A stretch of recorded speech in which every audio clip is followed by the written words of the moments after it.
capitaine Ibrahim Traoré. Votre Excellence, bonjour et merci beaucoup d'avoir accepté notre invitation. C'est un grand honneur de vous avoir sur notre plateau. Alors, hier, vous avez assisté au défilé du 9 mai. Quelles sont vos impressions? Alors, bonjour et merci. Donc, nous sommes là, ici en Russie, pour la commémoration du 80e anniversaire de la victoire sur le nazisme. Et comme vous l'avez dit hier, on a assisté à la cérémonie, une parade et une cérémonie aussi de dépôt de gerbes sur la tombe des soldats inconnus. Je pense que c'est très symbolique. Nous avons appris beaucoup de choses au cours de ce séjour.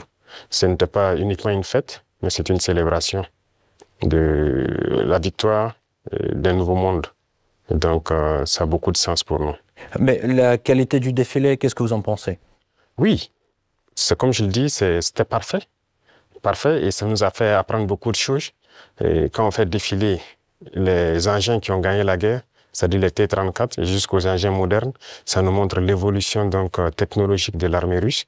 Et ça nous inspire, nous aussi, à nous mettre au travail pour pouvoir nous développer dans le même sens. Est-ce qu'il y avait certaines choses qui vous ont surpris, par exemple?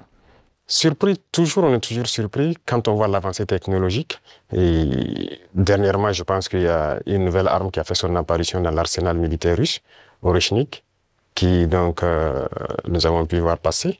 Et je pense que ça, c'est très significatif. Quelle est la signification de votre présence en tant que chef d'État africain? Car on sait bien que les Africains ont apporté leur contribution à la victoire des Alliés dans la Seconde Guerre mondiale.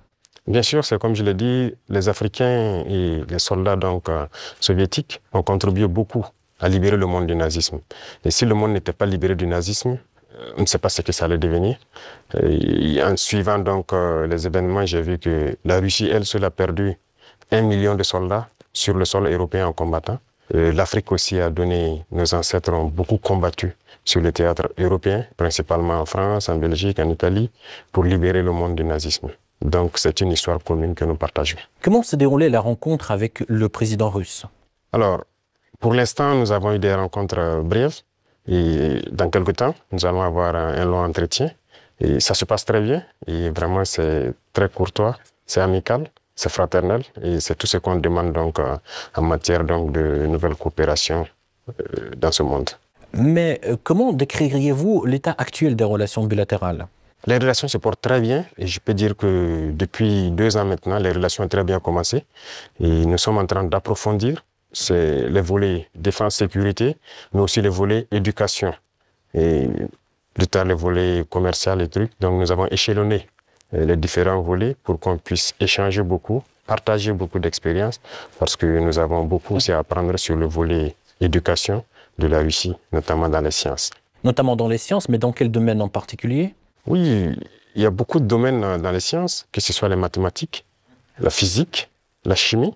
Ce sont des domaines qui nous intéressent beaucoup, tant sur le développement de notre industrie militaire, mais aussi dans le développement commercial de notre pays, le développement économique de notre pays. Donc ce sont des volets que nous allons chercher à approfondir pour pouvoir mieux nous structurer. Et pensez-vous qu'il y ait une demande au Burkina pour l'enseignement russe? Bien sûr, il y a beaucoup d'étudiants burkinabés déjà ici en Russie, dans des universités. J'en ai croisé ce matin même. Et j'ai même demandé à ce qu'on augmente le nombre d'étudiants ici, que ce soit à travers des bourses russes ou le Burkina qui va payer des bourses pour que ces étudiants viennent. Mais l'objectif pour nous, c'est d'implanter des universités similaires au Burkina. Et comme il y a déjà la maison de la Russie, ça va nous permettre d'aller très vite. D'ailleurs, vous venez de le rappeler, aujourd'hui, vous avez visité l'université russe.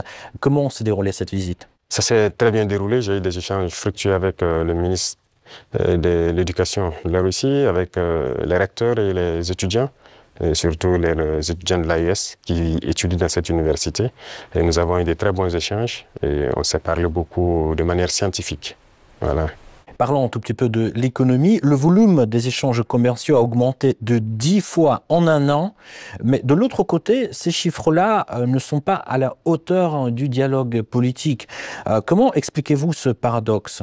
Et surtout, comment booster ces liens dans le domaine du commerce, en fait? Comme je l'ai dit, c'est une nouvelle relation qui commence. Vous savez qu'avec la Russie, depuis les années... Pourquoi nouvelle, excusez-moi? Oui, ça recommence, puisqu'il y avait, depuis les années après la mort malheureusement de Sankara, les relations avec la Russie se sont beaucoup estompées. Et là, nous sommes en train de réveiller les relations. L'ambassade s'est installée et les relations commerciales sont aussi au cœur des échanges. Quand je prends, il y a un certain nombre de produits, par exemple burkinabés, qui transitaient par certains pays européens avant d'être vendus en Russie. Aujourd'hui, ces produits sont directement vendus à travers donc, des opérateurs burkinabés et des opérateurs russes. Je parle notamment, quand on prend l'exemple des mangues, les mangues transitaient par des pays européens pour être vendus en Russie. Aujourd'hui, ça se passe directement. Il y a le coton qui va suivre, il y a beaucoup d'autres produits, le sésame et bien d'autres produits agricoles que nous pourrons échanger directement avec la Russie. Donc, ça ne fait que commencer, ça va s'accroître. Tout à fait. En fait, les prévisions économiques indiquent une croissance de 5,6% en 2025. Alors, quels sont les secteurs clés qui soutiennent cette croissance? Alors, il faut dire que jusqu'aujourd'hui, au Burkina Faso, c'est l'or qui est le premier produit d'exportation. Mais nous avons lancé le moteur de l'agriculture pour d'abord l'autosuffisance, mais aussi pour le commerce extérieur, l'exportation. Et si vous suivez bien, depuis l'année passée, nous avons lancé l'offensive agricole avec une initiative qui soutient l'offensive.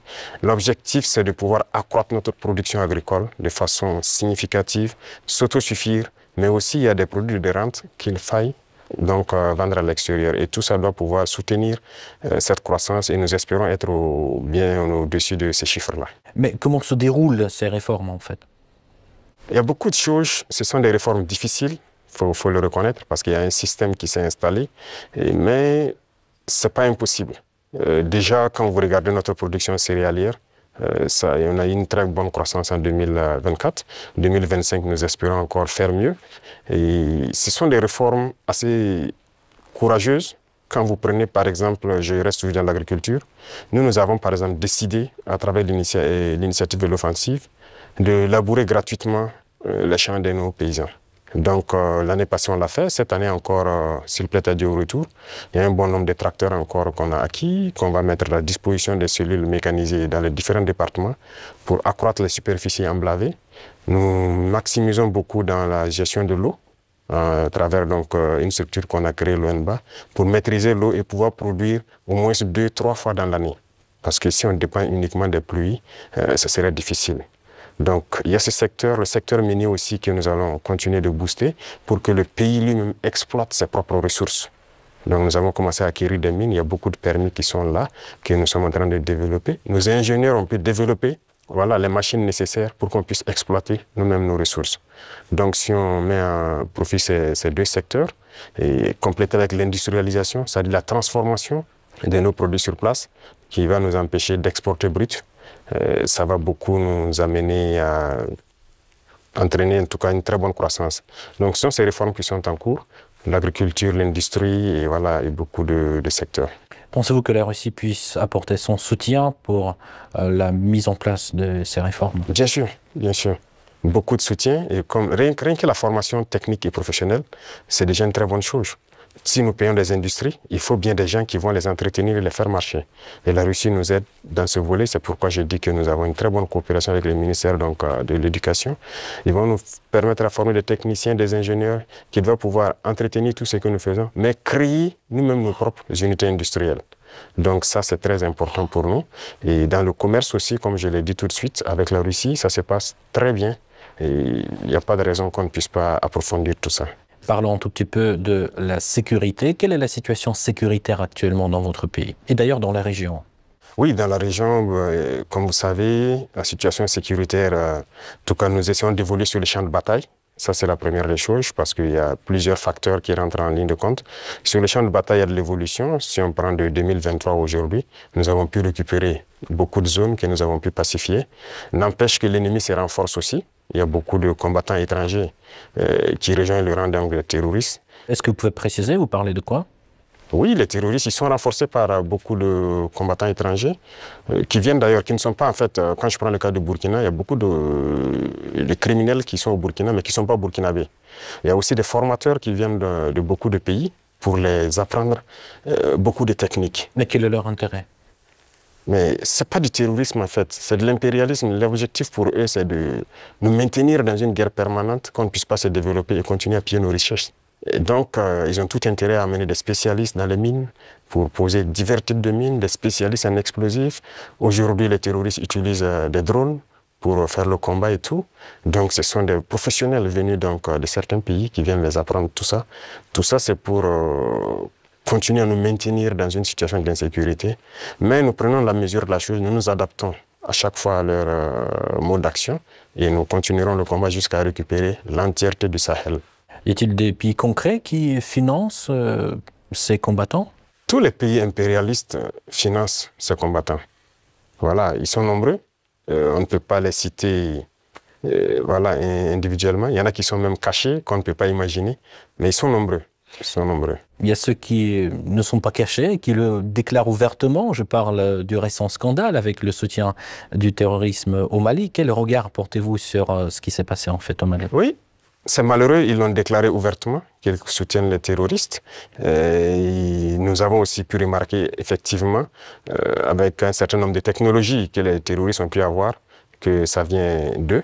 C'est malheureux, c'est très malheureux, mais toujours est-il qu'on ne s'apitoie pas sur notre sort. Et nous avons pris la mesure de la chose, nous allons nous adapter, nous allons les combattre et ils ne pourront pas vaincre.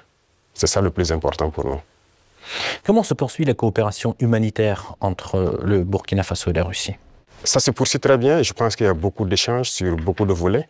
Quand je prends le domaine donc, de la santé, parce qu'on a toujours des déplacés qui sont là. Et quand on dit un camp de déplacés, ça veut dire qu'il y a des situations sanitaires souvent compliquées. Et je pense que les services de santé coopèrent bien pour pouvoir appuyer donc, les services de l'action humanitaire pour pouvoir avancer. Et vous avez suivi en 2023, je pense que la Russie a fait un don de blé au Burkina Faso. C'était uniquement donc destiné donc aux personnes déplacées. Mais nous avons fait la promesse au président Poutine que nous ne souhaitons plus voilà, être ravitaillés en blé parce que nous allons produire le blé.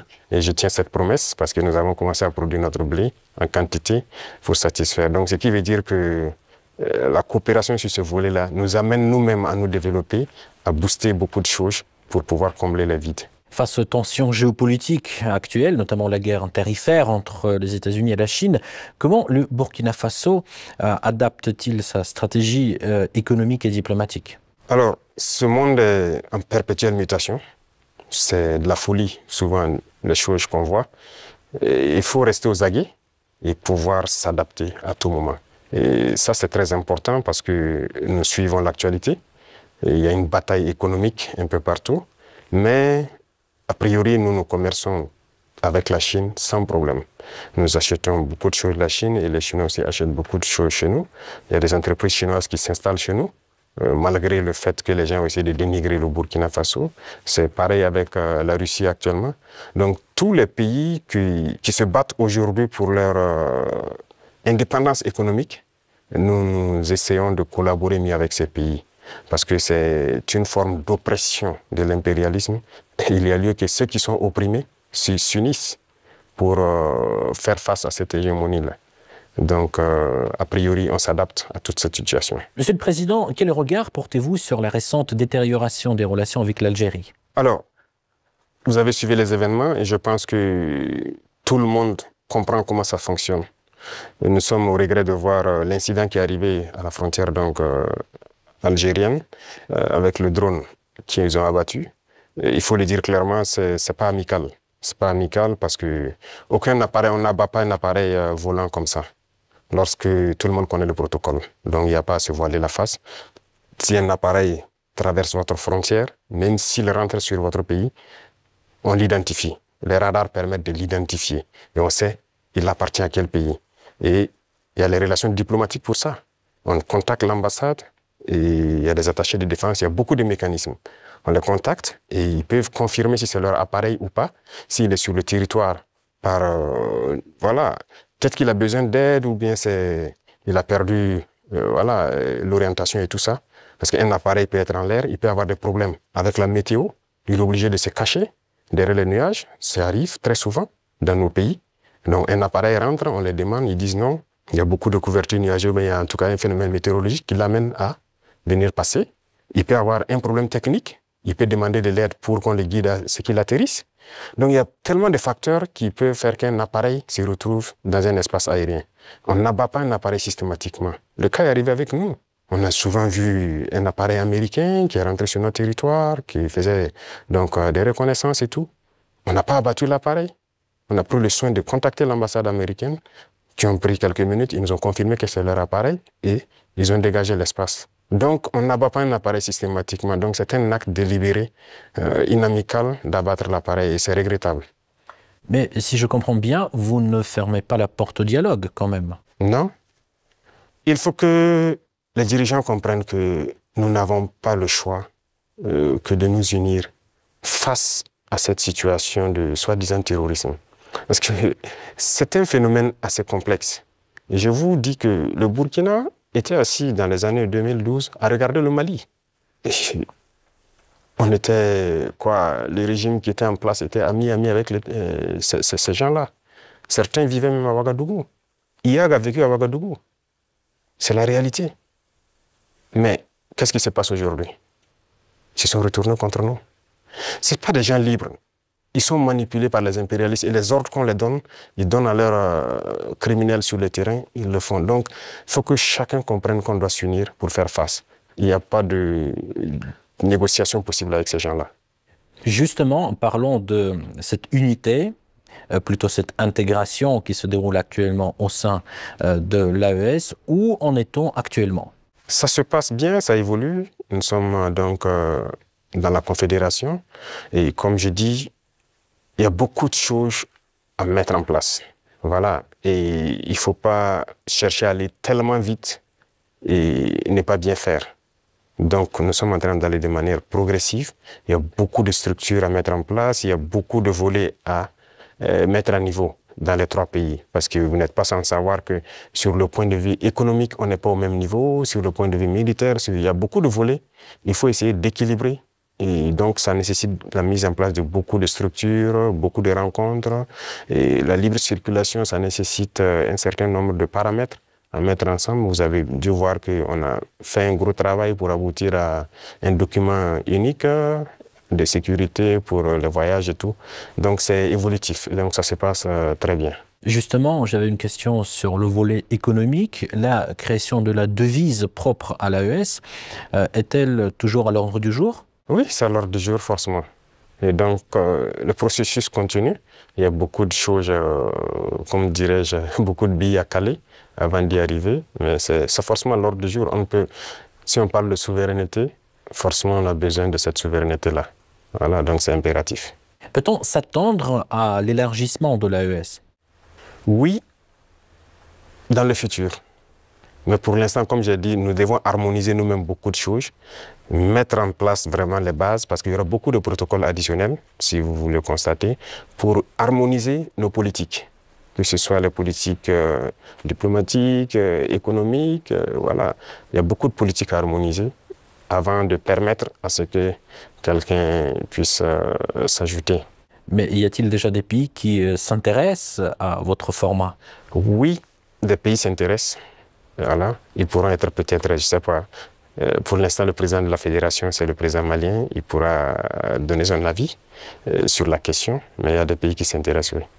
Comment vous expliquez la baisse de l'influence française dans la région? Pas uniquement dans le Sahel, mais aussi dans l'Afrique de l'Ouest, par exemple. Je pense que c'est eux-mêmes qui ont contribué à baisser leur influence, parce qu'ils ont une conception paternaliste voilà, de nos relations.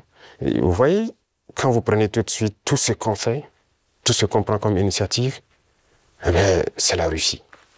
Et quelqu'un parle, ils sont influencés par la Russie. Tout ce qui se passe, c'est la Russie.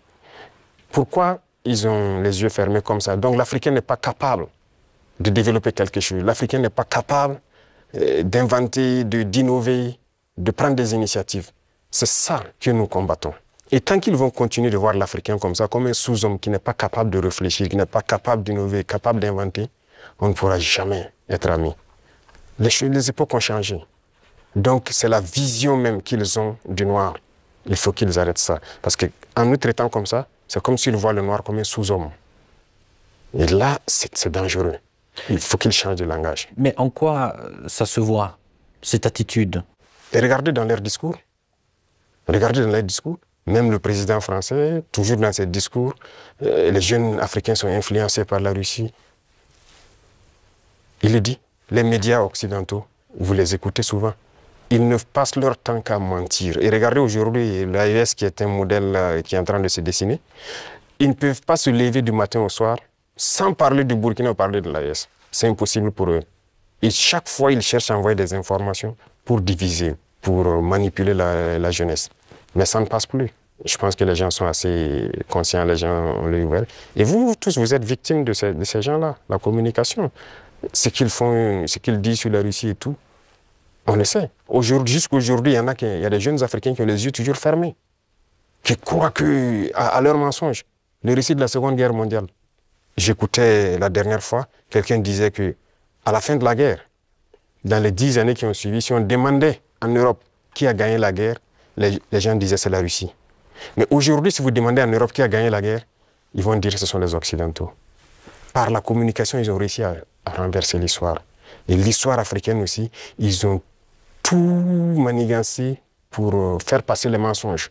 Et ça fait que les jeunes Africains, certains ne connaissent même pas l'histoire de l'Afrique. Qu'est-ce que l'Afrique a fait? Certains ne savent même pas que nos grands-parents ont combattu, ont été mis à l'avant comme chair à canon. Et au retour, ils les ont tués comme des animaux. Est-ce que les gens savent que quand la France expérimentait sa première bombe atomique, ce sont des soldats noirs qu'ils ont mis à côté dans le rayon létal pour voir l'effet que ça fait? Sortons les archives. Tout ce qu'ils ont utilisé contre l'Afrique, c'est terrible.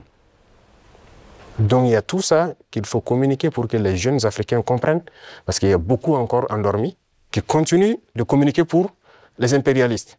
Ce qu'ils leur disent de dire, ils le font. Peut-être parce que, voilà, ils leur donnent quelque chose, je ne sais pas. Mais l'Africain doit comprendre son histoire, se réveiller. Et donc c'est notre combat aussi comme ça. Quel est le rôle des médias dans ce combat, selon vous? Médias indépendants? De chez nous, vous voulez dire? Les médias devraient beaucoup participer à nous aider. Mais vous voyez que nos médias, même, il y a certains médias qui sont des médias impérialistes. Ils ne sont assis que lorsque les médias européens, lorsqu'ils disent quelque chose, et ils reprennent. Et ils accentuent.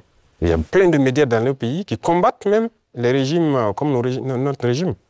Et ils passent leur temps aussi à raconter les mêmes balivernes que les médias occidentaux racontent. Mais c'est honteux. Si des Africains se comportent comme ça, c'est très honteux.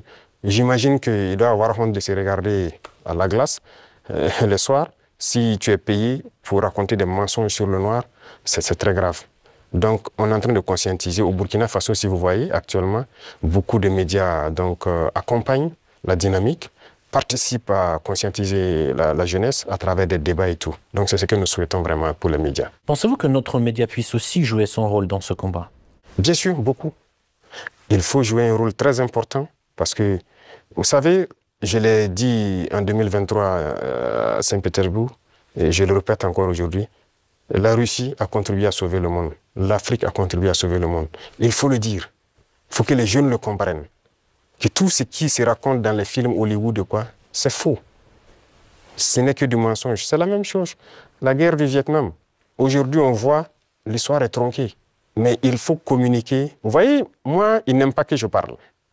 On trouve que je parle trop et tout. Pour que je me taise, pour qu'eux, ils parlent et que leur version passe. Non. Moi, mon plus grand regret, c'est d'avoir passé une bonne partie de ma jeunesse à écouter des radios comme RFI, France 24. J'ai été dans des pays où ces radios étaient fermées. Mais on prenait des applications, on enregistre leur journal pour écouter. Mais